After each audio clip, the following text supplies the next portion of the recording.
तो hello friend, कैसे आप सब लोग। एक बार फिर से हमारे channel let's start to learn में आप सभी लोगों का बहुत बहुत स्वागत है। आज हम बिहार स्पेशल तथा जीके और जीएस से संबंधित महत्वपूर्ण प्रश्न लेकर आए हैं जो बिहार शिक्षक भर्ती के लिए अत्यंत ही महत्वपूर्ण होने वाला है। साथ ही हम हर एक प्रश्नों का विश्लेषण करते चलेंगे। तो चलिए शुरू करते हैं। प्रश्न नंबर पहला है, निम्न में से कौन सा महासागर पनामा नहर से जुड़ा हुआ है? क्या हिंद और प्रशांत महासागर है, अटलांटिका और प्रशांत महासागर है, या सी आर्कटिका और अटलांटिका महासागर है? तो इस प्रश्न का जो उत्तर होगा option number C, option number B, अटलांटिका और प्रशांत महासागर। तथा हम अगर बात करें पनामा नहर, तो पनामा नहर जो होता है तो मानव का निर्मित एक जलमार्ग अथवा जलयान नहर है जो पनामा में स्थित है और प्रशांत महासागर तथा अटलांटिका महासागर को जोड़ती है। इस नहर का कुल लंबाई 77.1 किलोमीटर है। इस नहर का जो निर्माण किया गया था वो किया गया था आपका 14 अगस्त 1914 ईस्वी को पूरा हुआ था तथा 15 अगस्त 1914 को यह जलपोत के आवागमन के लिए खोल दिया गया था। तो चलिए अगले क्वेश्चन पर अब हम चलते हैं। अगला क्वेश्चन जो आपका जो प्रश्न है, भारत का लौह पुरुष किसे कहते हैं? क्या सुभाष चंद्र बोस को कहते हैं, लाला लाजपत राय को कहते हैं, या ऑप्शन नंबर सी सरदार वल्लभ भाई पटेल को कहते हैं, या ऑप्शन नंबर डी उपयुक्त में से कोई नहीं, या प्रयुक्त में से एक से अधिक? तो इस प्रश्न का जो उत्तर होगा ऑप्शन नंबर सी सरदार वल्लभ भाई पटेल को। तथा सरदार वल्लभ भाई पटेल स्वतंत्र भारत के प्रथम उपराष्ट्रपति तथा प्रधानमंत्री थे तथा विश्व की सबसे ऊंची मूर्ति 182 मीटर स्टैचू ऑफ यूनिटी जो सरदार पटेल की प्रतिमा है तथा सरदार वल्लभ भाई पटेल को भारत का बिस्मार्क भी कहा जाता है। तो अगला क्वेश्चन जो आपका है वो क्वेश्चन है, तो आपका जो क्वेश्चन है, प्रथम स्वतंत्रता संग्राम के बाद मुगल बादशाह बहादुर शाह जफर को निर्वासित किया गया। तो ये किससे किया गया? रंगून से किया गया, तो पोर्ट ब्लेयर से किया गया, काबुल से किया गया, तो उपयुक्त में से एक से अधिक? तो अगर हम इस प्रश्न के बारे में बताएं तो अंतिम मुगल सम्राट जो बहादुर शाह द्वितीय था वो 1857 के विद्रोह के पश्चात अंग्रेजों ने बंदी बनाकर रंगून बर्मा जो देश है उसमें वहाँ भेज दिया था और रंगून को जेल में 1862 में इनकी मृत्यु हो गई थी तथा रंगून में ही उन्हें दफनाया गया था। तो इस प्रकार का जो उत्तर होगा option number A, Rangoon Burma में हुआ था। तो अगला जो प्रश्न है वो प्रश्न है, विश्व में कौन सा पठार सबसे ऊंचा और सबसे जटिला पदार्थ है? क्या ऑप्शन नंबर ए तिब्बत का पठार है, बोलबिया का पठार, या ऑप्शन नंबर सी दक्कन का पठार, या उपयुक्त में से एक से अधिक, या उपयुक्त में से कोई नहीं? तो अगर हम इस प्रश्न के बारे में बात करें तो पृथ्वी का सबसे ऊंचा और सबसे जो बड़ा पठार होता है वह पूर्वी एशिया का तिब्बत का पठार है जो बितानिक प्लेटों के बीच के टकराव से परिणाम स्वरूप निर्मित हुआ था तथा तिब्बत का पठार विश्व का छत भी कहा जाता है। तो इसका जो ऑप्शन का उत्तर होगा आपका ऑप्शन नंबर ए, तिब्बत का पठार। तिब्बत को पठार को ही सबसे ऊंचा, विश्व का सबसे ऊंचा और सबसे जटिल पठार माना गया है। तथा अगला जो प्रश्न है वो आपका है, किसी भी राज्य के राज्यपाल की नियुक्ति किसके द्वारा की जाती है? तो यह प्रधानमंत्री के द्वारा की जाती है, भारत के मुख्य न्यायाधीश द्वारा की जाती है, या राष्ट्रपति के द्वारा की जाती है, इनमें से कोई नहीं, या इनमें से एक से अधिक? तो अगर हम इस प्रश्न के बारे में बात करें तो ये प्रश्न जो आपका है, राज्यपाल राज्य का नाम मात्र कार्यकारी प्रमुख होता है। अनुच्छेद 153 प्रत्येक राज्य के लिए एक राज्यपाल होगा।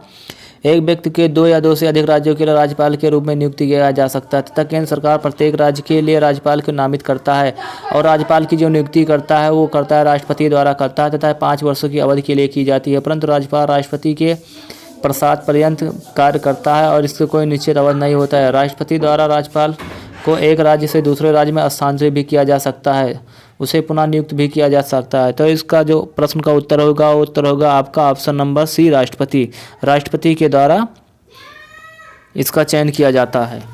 तथा अगला जो प्रश्न है आपका, उसमें विकिरण को मापने के लिए किस यंत्र का उपयोग किया जाता है? क्या अल्टीमीटर का प्रयोग किया जाता है, ऑडियोमीटर का, कैलोरीमीटर, या उपयुक्त में से एक से अधिक, या उपयुक्त में से कोई नहीं? तो अगर हम अल्टीमीटर के बारे में बात करें तो यह एक ऐसा उपकरण है जो ऊंचाई को मापता है। समुद्र तल के किसी स्थान की दूरी अधिकांश अल्टीमीटर बैरोमीटर प्रकार का होता है, जिसका अर्थ यह है कि वे हवा के दबाव को मापकर ऊंचाई मापते हैं। जैसे जैसे ऊंचाई बढ़ती है हवा का दबाव बढ़ता है। तथा हम ऑडियोमीटर के बारे में बात करें तो ऑडियोमीटर एक ऐसा उदाहरण है जिसका उपयोग किसी व्यक्ति के श्रवण सीमा को मूल्यांकन करने के लिए किया जाता है। तथा क्रोनोमीटर यह होता अत्यंत सटीक घड़ी होती है जिसका उपयोग विशेष रूप से समुद्री जल व नाविकों द्वारा किया जाता है। तो इस प्रश्न का जो उत्तर होगा आपका ऑप्शन नंबर बी, अल्टीमीटर। अगला जो प्रश्न आपका वो प्रश्न है, बिश्नोई जनजाति भारत के किस राज्य में निवास करती है? क्या गुजरात में करती है, पंजाब में करती है, राजस्थान, या उपयुक्त में से कोई नहीं, या उपयुक्त में से एक से अधिक? तो अगर हम बिश्नोई जनजाति के बारे में बताएं तो बिश्नोई जनजाति राजस्थान का संबंधित है तथा बिश्नोई जनजाति के संस्थापक संभाजी महाराज थे तथा ये पर्यावरण प्रेमी जनजाति है।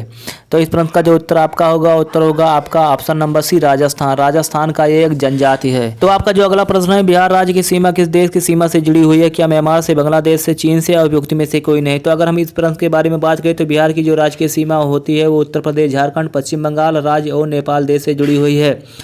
तो इस प्रश्न के जो ऑप्शन दिए हैं, इस प्रश्न के ऑप्शनों में से ऐसे कोई भी देश नहीं है। तो इस प्रश्न का जो उत्तर होगा उपयुक्त में से कोई नहीं।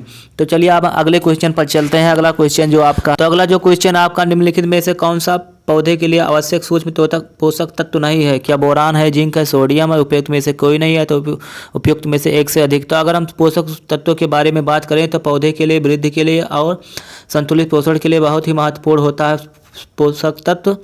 इनमें बोरान, तांबा, लोहा, मैग्नीज, जिंक, निकिल और क्लोराइड शामिल है। तो इस प्रश्न का जो उत्तर बनेगा ऑप्शन नंबर बी जिंक।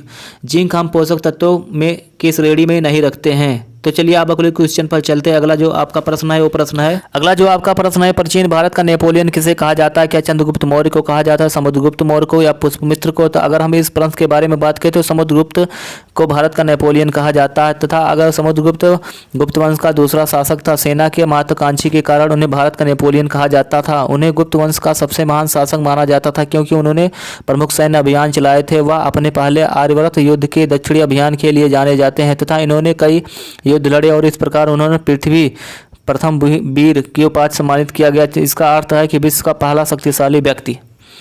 तो अब हम अगले क्वेश्चन पर चलते हैं। अगला जो क्वेश्चन आपका है वो है, तो हमारा जो अगला प्रश्न है वो है, टीबी से बचने हेतु कौन सा टीका लगाया जाता है? क्या पोलियो का टीका लगाया जाता है, बीसीजी का टीका लगाया, डीपीटी का या उपयुक्त में से कोई नहीं? तो इस प्रश्न का जो उत्तर आपका होगा आपका ऑप्शन नंबर बी बीसीजी का टीका लगाया जाता है। टीबी से बचने के लिए बीसीजी का टीका लगाया जाता है। तो चलिए आप अगले क्वेश्चन पर चलते हैं। अगला जो क्वेश्चन आपका है, किसी पेड़ की आयु किसके द्वारा निर्धारित की जाती है? क्या आपका ऑप्शन नंबर है संकेंद्रित बलियों की गणना करके, या ट्रंक के नोट्स और इंटर नोट्स की गिनती से, या पेड़ के तने की परिधि के माप से? तो अगर हम इस प्रश्न के बारे में बात करें तो अगर किसी पेड़ की आयु उसमें उपस्थित वार्षिक छल्लों द्वारा निर्धारित की जा सकती है। इस विधि के वृक्ष वलय कालक्रम के नाम से भी जाना जाता है। वृक्ष की आयु का पता लगाने के इस छल्ले की गणना की जाती है। तो इस प्रश्न का जो उत्तर होगा ऑप्शन नंबर ए बलियों की संख्या का गणना करके आप किसी भी पेड़ की आयु का पता लगा सकते हैं। तो चलिए अगला जो क्वेश्चन है आपका वो क्वेश्चन है, अगला जो प्रश्न है, दबाव को इकाई क्या है? क्या न्यूटन वर्ग मीटर है, या न्यूटन मीटर, या न्यूटन है, या इनमें से कोई नहीं, उपयुक्त में से एक से अधिक? तो अगर हम दबाव की इस राशि के बारे में बात करें तो दबाव एक अदिश राशि है।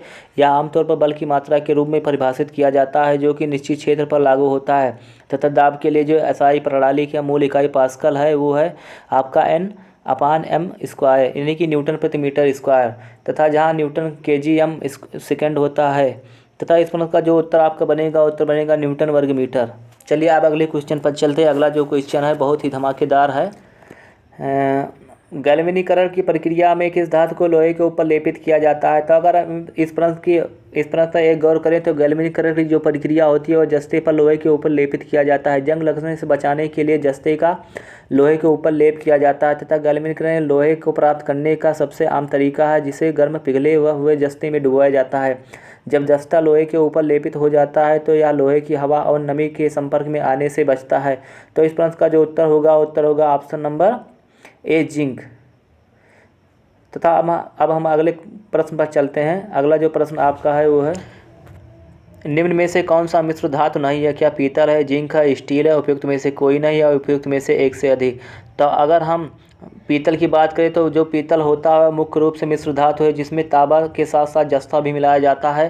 तथा स्टील के बारे में अगर हम बात करें तो स्टील जो होता है लोहे का एक मिश्र धातु है क्योंकि इसमें लगभग 1% कार्बन होता है जिसमें मैग्नीज जैसे अन्य तत्व भी शामिल करके बनाया जाता है। तो इस प्रश्न का जो उत्तर होगा option number B zinc. Zinc एक रासायनिक तत्व है जिसका प्रत्येक जड़ियन और परमाणु क्रमांक 30 है। तो इस प्रश्न का जो उत्तर बनेगा आपका ऑप्शन नंबर बी जिंक।